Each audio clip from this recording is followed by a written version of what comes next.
The midfield's just not one of our problems. Stuart Holton just signed a 4-year contract with Bolton in the English Premier League. He's going to be 28 next World Cup. Maurice Adu will only be 28 next World Cup.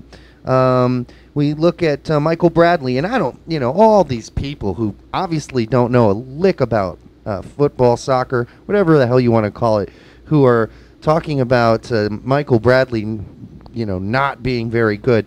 I don't know what you're smoking, but you need to kind of stop smoking it and become reality based, because I think as many of our guests who've been on our show, including even Bobby McMahon, who've not been on our show but I interviewed, Phil Schoen, and others have all said the same thing.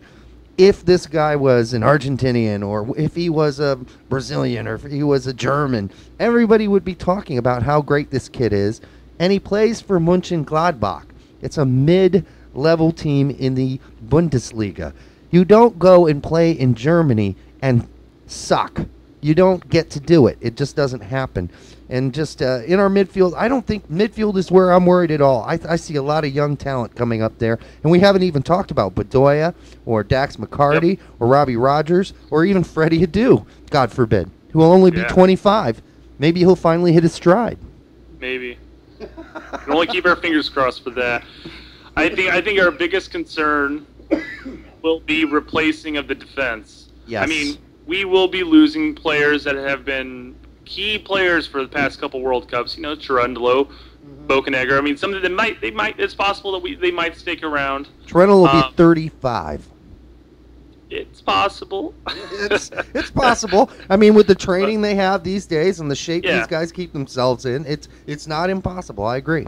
But it once we start losing them, it's like, who's stepping up? And that's where the unpredictable factor is going to come into play at. I agree. You have players in MLS that are having stellar seasons that will either generate interest, or they'll just continue having solid seasons. You have Omar Gonzalez, De La Garza. You have Tim Ream. I mean, these are people that are doing well for themselves. And I think Iko Para. I mean, I think he's up for Rookie of the Year. Absolutely. In my book right now.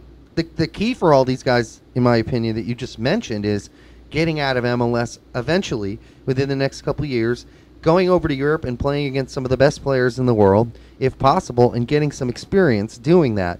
And then I think I agree with you. Those are some great young kids, and Ream especially I really like, and he can play center back. And that's really going to be where our big weakness is going to be, because I don't see Bocanegra coming back at the age of 35. Who knows if Gooch will ever get back to where he was prior to that injury. That is one of those injuries that can take you out for good. Cherundolo at 35, Demara at 34, can't see it. Goodson will be 32. He didn't even get to play this time, and he's 28. So, defense has to, if you're going to have a concern, maybe that's the area. And we've talked about Tim Ream several times in past podcasts and vidcasts. Right. The one thing I love about this kid is that he might not be the biggest presence on the field. He's not going to be at the Merit. He's not going to be a Gooch. If anything, he's going to be more along the lines of a Bocanegra. But his vision and his ability to possess the ball and distribute from the back line is what makes him a quality defender. Yeah. I mean, he has the vision. He doesn't just rip a 40-yard pass.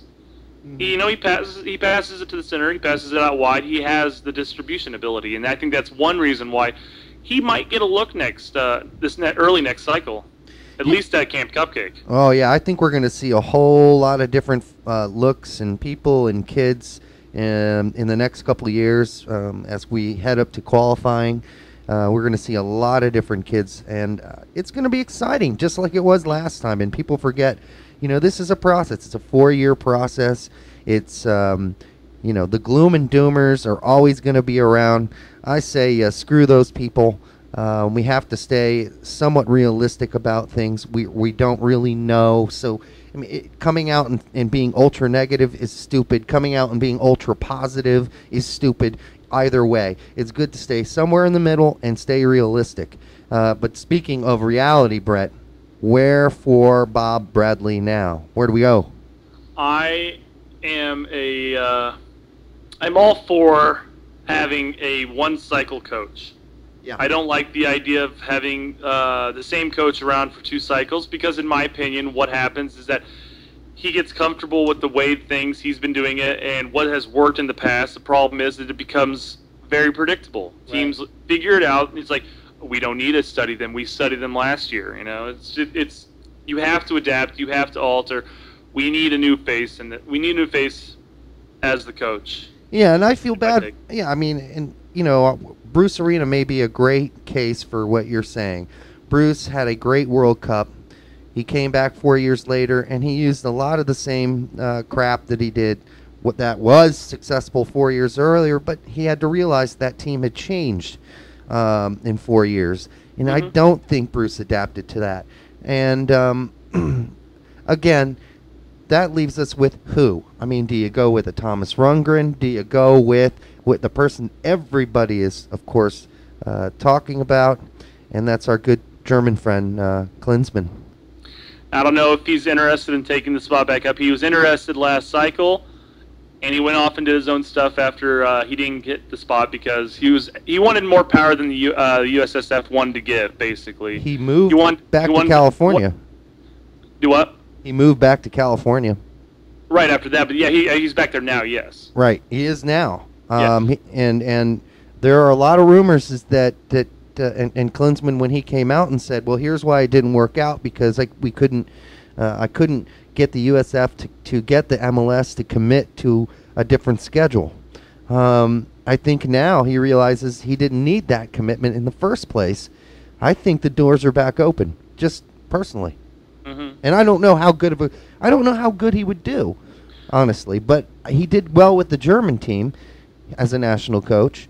People always give that credit to Joachim Low, but really, it's a change for us, and we do need a change. And if not Klinsmann, who else? Well, one thing that it would be a safe pick, strictly because he knows our system, he knows our players, he knows our pros and cons, basically. Right. And we have while we're very English based, we are still very very physical, very direct team. Right. And I think that could really play into his hands. I think it'd be a problem, and I used this example earlier on Big Soccer, but it'd be similar to saying, here's a MLS team, like the Chicago Fire, very direct, very, quick pace and everything. All of a sudden, you throw in De Los Cobos, and he tries to implement his game plan, which isn't the style that we're used to playing or this league is used to seeing, and we started off slow. And he's kind of altered his game plan to fit more to the MLS schedule. So that'd be my concern with going out and getting a South American coach or even a Mexican coach, although that'll never happen. No. A South American coach, or even just like a Spanish coach, or something that's more fluid paced, where they're possession based and everything, is that I just have a feeling it would just not work well with us. That's why now we have to transition into it if we're going to do that eventually. But I just think that we're going to need a coach that's still similar based to our playing style. You know what? 8 years from now, I see a more of a South American approach, or just sum it up and put a south of the border approach. A manager who could come in, because if you look at our U20s and the number of Mexican and Hispanic based players that we have coming up through the ranks, maybe then 8 years from now, it's time to bring in that South American coach, if you will. But for now, I think this is still predominantly a very Euro-focused team, i.e. most of the players that are playing overseas for us play in Europe. That seems to be slowly changing, as some people have pointed out. We have more players playing in Costa Rica, Mexico, even players in Brazil and Argentina now. That was not the case. And they're all really young kids. But 8 years from now, those young kids are going to be 26, 27, 28 years old. So maybe the time's then. But right now, for me, I think I'd like to see the next 4 years under a Klinsmann, or under just somebody from Europe who understands and is familiar with the players, our players that play in Europe.